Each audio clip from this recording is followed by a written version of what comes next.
Hello, mis amigos in Harmony. This episode is sponsored by Cindy and Al Solm.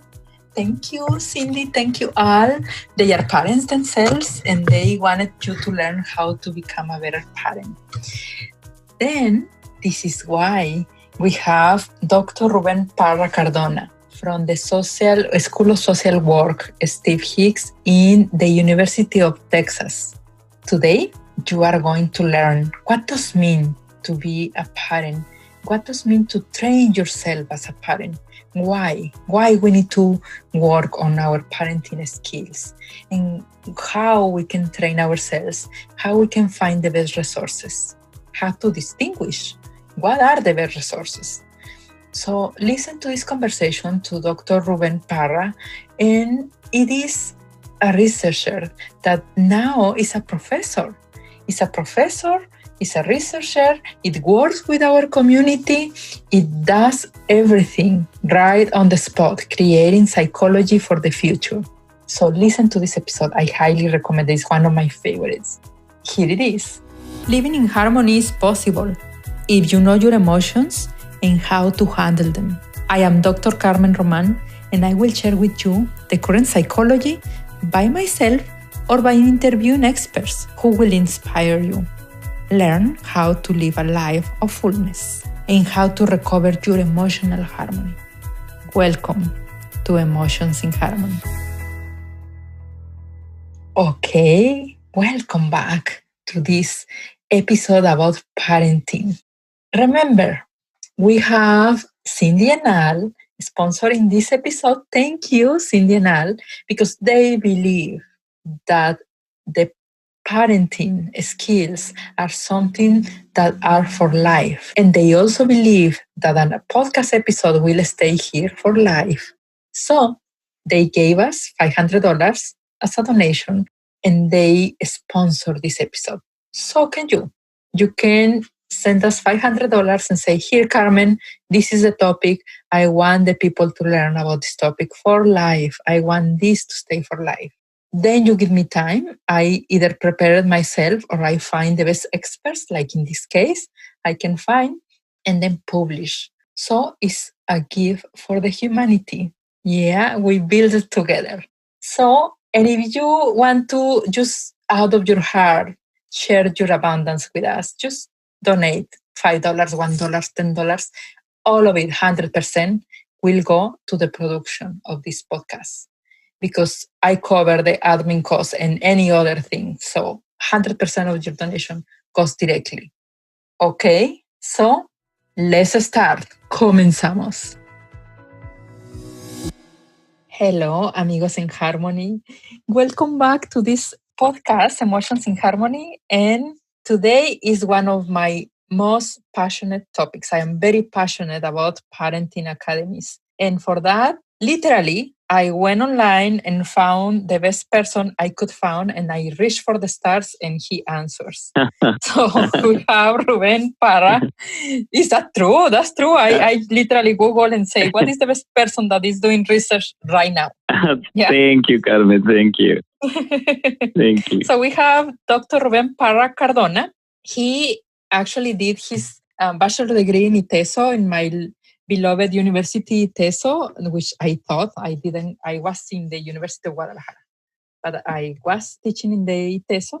He did his bachelor, he did his master degree in couples and family therapy in Syracuse University, and he did his PhD in couple and family therapy too in the Texas Tech University. And he also is a graduate from the Certificate in Epidemiology from the College of Human Medicine in the Michigan State University.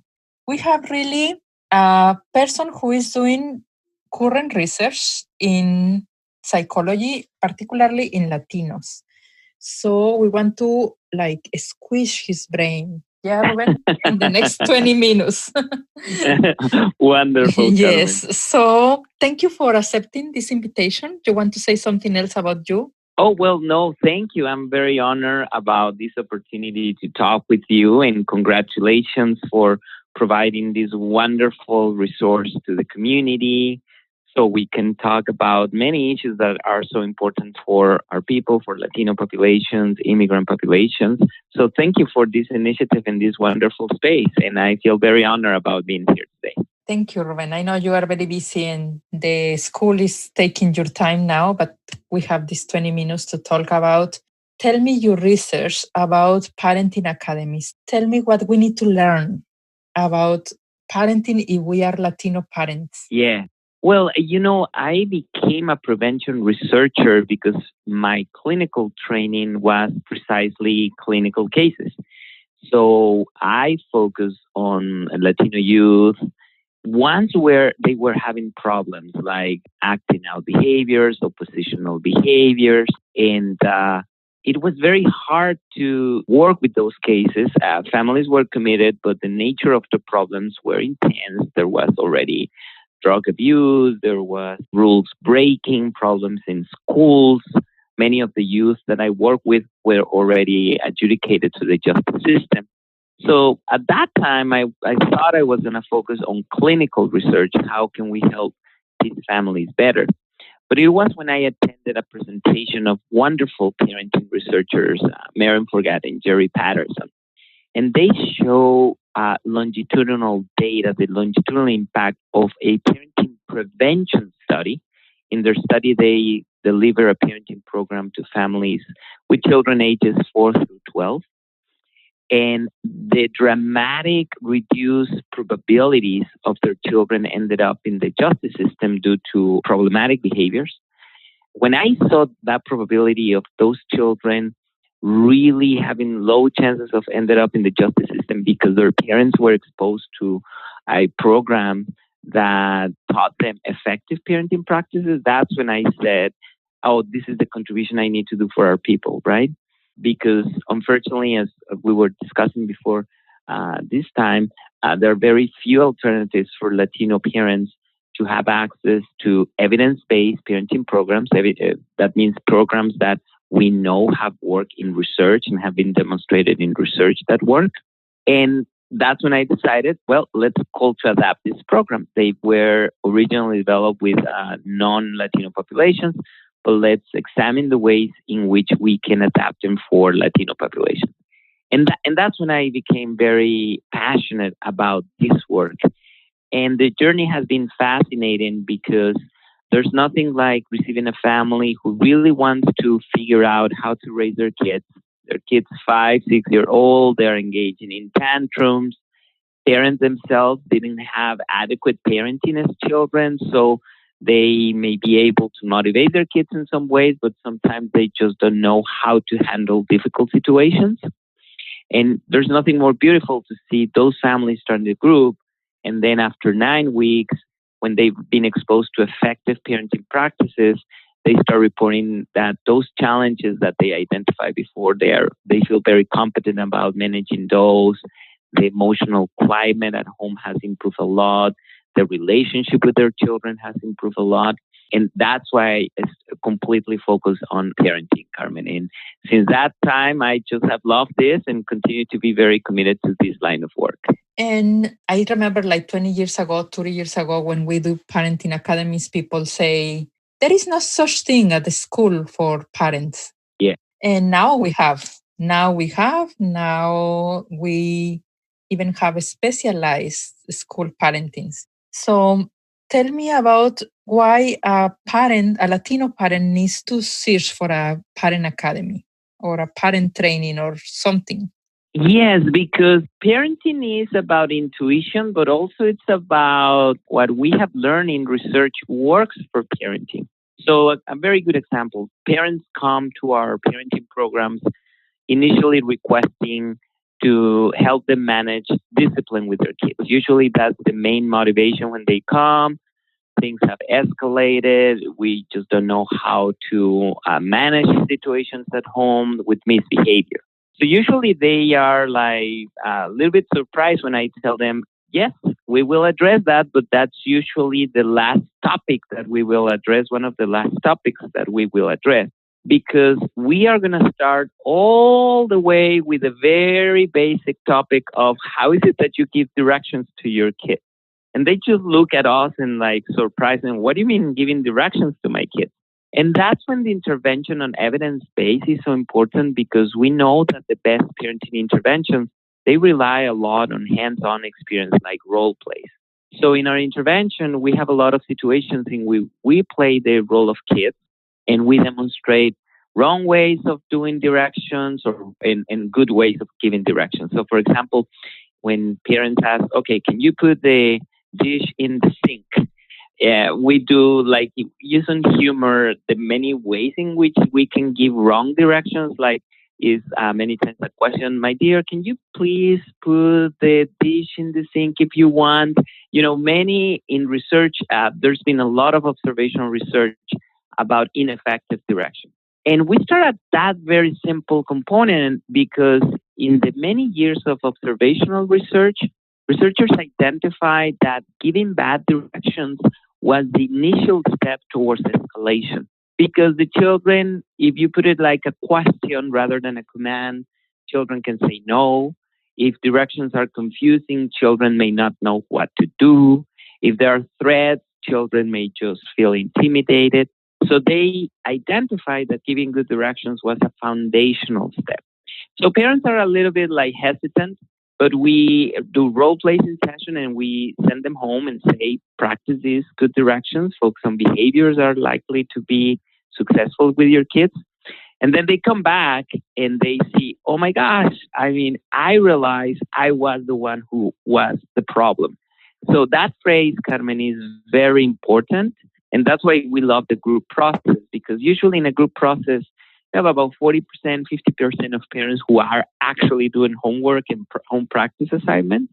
And when they come and they say, I realized I was the one who was doing the parenting in the wrong way, then that opens the conversation in multiple ways.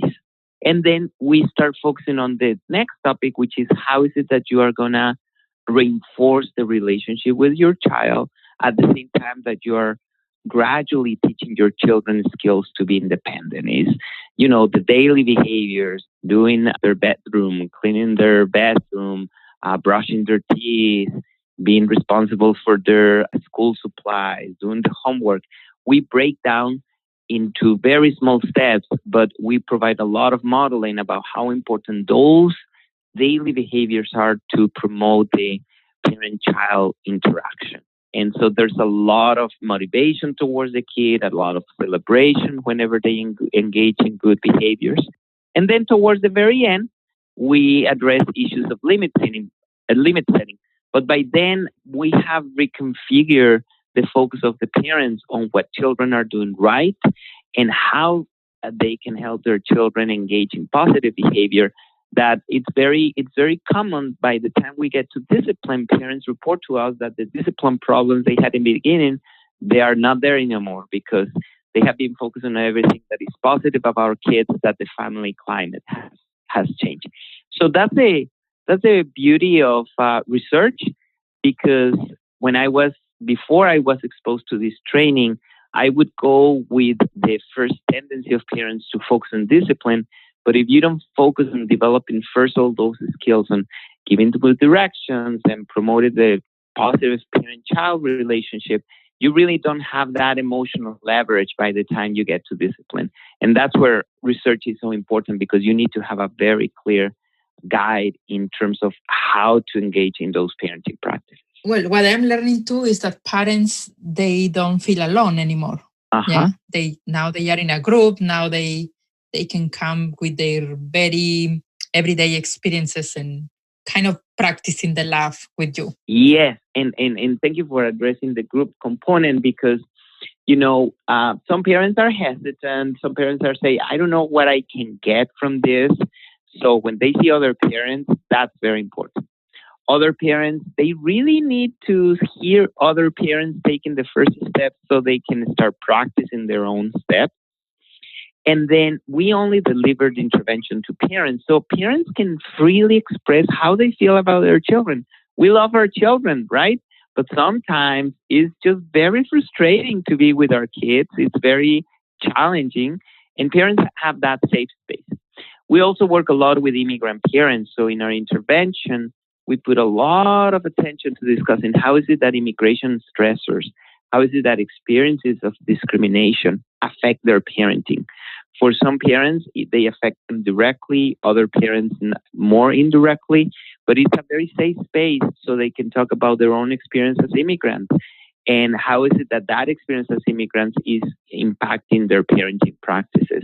So it's a safe space and creates a sense of community that, you're completely right, reduces that sense of isolation. Yeah, and because if your parents in Texas are the same, like my San Jose ones, the Bay Area ones, they have a deep sense of loneliness when they immigrate. They left the family, they don't have the time to do new friends or create new social network. So this kind of parenting academies, I can imagine you are getting people to get to know each other, to make friends, to, I don't know, eventually rely on each other, I am guessing. Yes, absolutely. I agree with you because the sense of isolation is very hard. Usually the fathers who are employed, they work a lot of hours. They're exposed to work exploitation, discrimination in the workplace. So the parenting group becomes a source of support for that. The parents who don't have external jobs but work at home, they feel very isolated, family ties cut off, and that's very important to address. So that's why in our parenting groups we offer case management services. So every family meets with a case manager, so they disclose what is it that they need. Do they have needs about food, about health insurance? And there's a person that connects them with those resources in the community. So we have been able to achieve very high retention, like parents with 10 our groups. Out of every 10, 9 remain in the group. And I think a lot of that is the parenting program, but also because we work with them in terms of addressing their needs. And you're completely right. I mean, it's a very hard reality being an immigrant, and they have lost a lot. So that parenting group becomes like a small community. And in many cases, parents have continued to maintain those ties even after the group ends. Our groups run for 10 sessions, and many of those groups have continued to meet on their own. What happens when one of the parents cannot go, only one goes, either the mom or dad? Yeah, that's a very good question. And that's very common. So the most important thing is to have an initial meeting with both at home and highlight the importance that both can be on the same page. So we do a lot of makeup sessions. So to bring up to speed in the basics to the parent that cannot go to groups, so at least they know the premises. So for example, many times parents say, why is it that we don't start in discipline? And where is it that you're starting on these charts that you're doing so my kid can have rewards if he brushes his teeth? And that's when we say the importance that is not only about promoting the behaviors in kids, but everything that goes along with that. Is like when you're helping your kid to be independent, you're celebrating with them, you're feeding that self-esteem and self-concept. And we need those makeup sessions at home or where at the place where we deliver, even every 3-4 sessions with a parent that cannot attend, so they can come up to speed. So we do a screening process, because if we have situations of violence or very controlling behaviors by the other partner that may need additional supports of individual approaches. So we may be serving better those families in individual approaches because there may be other issues deeper than the parenting presenting issue. But the majority of parents that reach out because they want to be part of a parenting program is this situation that they're working a lot, the schedules are conflicting. So it's very important that we bring up to speed that parent, and may not be as exposed as the other parent, but will gradually be learning the skills as the other parent is implementing them at home. Yeah, that's a very good answer. Yeah, because it's a reality, not both of them can come to the sessions. Yeah. Exactly. And to finish this conversation, I would like you to tell the parents who are shopping for a program, shopping around and see what they can learn about parenting academies. how they can distinguish a good parent academy that helps them in their purpose, especially as an immigrant? Yes, that's a great question. I would warn parents not to get into parenting programs that don't have an research base. So a question is like, can you tell me about the studies that have informed this program? Even asking, do you have a list of publications? Because a legitimate program will generate that for you very easily. Our group has over 250 publications. Just our small group with Latinos has over 50. So the empirical base, the fact that the parenting intervention has to be informed by research is very important. And there must be those sources. So if you ask a developer or somebody offering that in the community, hey, can you refer me to some of the publications or the work behind this model? And they say, well, no, because we have developed this program and, it's not that really needed. I would say walk away because they may only want to take your money. Parenting programs it's a service that you can sell very easily because we all want to be better on that. And unfortunately, there's a lot of predators out there who just put together something. They develop a nice speech and a way of presentation, and programs are not founded in principles that we know work. They will take your money, they will not work. And unfortunately, we receive a lot of those parents into our groups. So ask for the evidence that this model has been evaluated, as for those publications, and a good program will be able to generate those for you very easily, even in the recruitment materials that they, advertise. Mm-hmm. Yeah, that's a very good point. And well, I will add that look for the credentials of whoever is the facilitator of the group. Yeah. Yes, absolutely. Absolutely. It has to have a strong team. It's advanced degrees is important in terms of who is affiliated. In our group, we have a combination of community professionals because they are the ones who help us deliver the group. So one of the reasons we have a lot of fathers is because we have fathers who work in construction who have been trained in intervention and are the most amazing interventionists, right? But as a team, they have me with my advanced degree. They have our group with advanced degrees. So definitely the credential of the group is very, very, very important. You may not have all the high degrees in everyone, but you need to have the very good skills in everyone. And definitely the leaders of the program offering that must have those advanced degrees in which they show they have the clinical and the research training. Mm-hmm. Yeah. Wow, it has been really informative, and I really appreciate your time because we need to start thinking about quality. Yeah. Start thinking about training ourselves as parents, and not only that, go and find good, solid, with good foundation training. Exactly. Yeah. Exactly. That's very important. Very important. And, we do a lot of work in Latin America.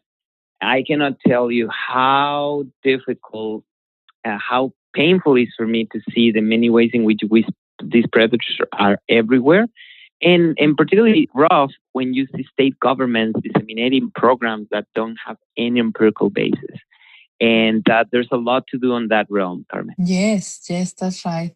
Do you want to say something to finish this conversation, which was really informative and amazing? Thank you. Oh, thank you, Carmen. Well, again, thank you for offering this service to the community. Is wonderful.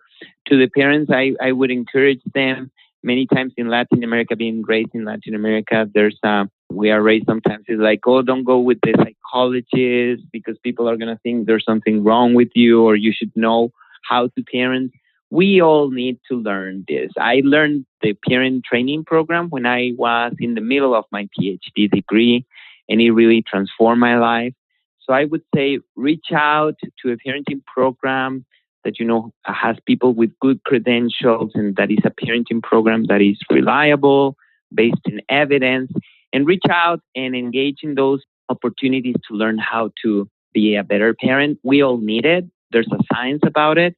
And, like in Europe, it's like a no-brainer. Everybody does that, right? You go when your kids are small, then you go again when they're in middle school, and then you go again when they're in high school. I think we should have a culture like that in which we continuously are learning how to help our kids. So reach out and you will see how this will impact your family. Thank you. Thank you, Ruben. And thank you as a listener for dedicating this time about educating yourself about parenting. And if you have questions for us, just send an email. We will put the email information in the notes, or send a WhatsApp to the 650-223-5980. Just send your question. We will address your question. And if it's a question for Dr. Ruben, we will put the email if he's willing to, or we will send the question to him. And please share. Do you have an email or anything that you want to be contacted, or you don't want to be contacted as a university professor? No, absolutely. No, I can be contacted. The only problem is that I may be very slow to respond, as we're doing a lot of international projects. So I can definitely provide you with my information, and any urgent or emails that you see you need my input, I will be happy to help. And we will put it in the notes for you guys. If you are driving, please focus on driving. We want you to be safe. And also, if you think that this is helpful for you, imagine how it's helpful for your family members, your friends. Everybody needs to learn about this, because we want better parents. We want children to be raised better in our community, to live in harmony. So please share. Please share in every platform that you find us, and give us a like, or give us an opinion, or do something that we can know we are doing good for you. Thank you very much. And by the way, if you are listening by now, we have the new podcast called Inspírame. So find your podcast Inspírame and find stories of people like you and like me that are going to inspire us to live better. Thank you, and bye for now. We have reached the end of another episode of the podcast Emotions in Harmony. See you the next week. Visit www.emotionsinharmony.org, where you can subscribe, find the notes, and be in direct contact with me. Thanks for listening.